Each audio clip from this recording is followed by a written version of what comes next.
உலகத்துல காசு பணம் இல்லாத ஏழையா கூட வாழ்ந்துடலாம், அந்த குடும்பத்திலயும் சந்தோஷம் இருக்கும். ஆனால் அன்பு கிடைக்காத ஏழையா மட்டும் இருந்துடக்கூடாது. அப்படிப்பட்ட வாழ்க்கையில சந்தோஷமே இருக்காது. நிறைய குடும்பம் அன்பு இல்லாத ஏழையா இருக்கு. கணவன் மனைவிட்ட ஒரு அன்பான வார்த்தை பேசுனது இல்ல. சில பேர் சாப்பிட்டேன்னு கூட கேட்கறது இல்ல.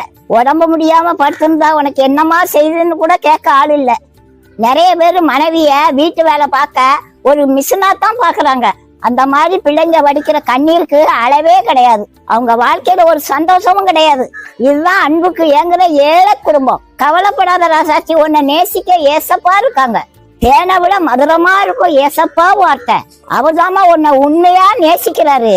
அவரோட வார்த்தைக்கு நீ எங்கும் தேடி அலைய வேண்டாம். பைபிள் எடுத்து வாசிமா, அதுலதான் அவரோட இனிமையான வார்த்தை இருக்குமா. லட்சக்கணக்கான ஜனங்க ஏசப்பா பின்னாடியே போனாங்க.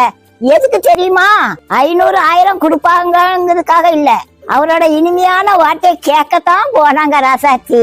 பைபிள் வசனம் அவ்வளவு ஆறுதலா இருக்கும் ராசாச்சி. நீ அவரை நேசிக்க ஆரம்பிச்சேன்னா உலக அன்பை தேட மாட்டோமா.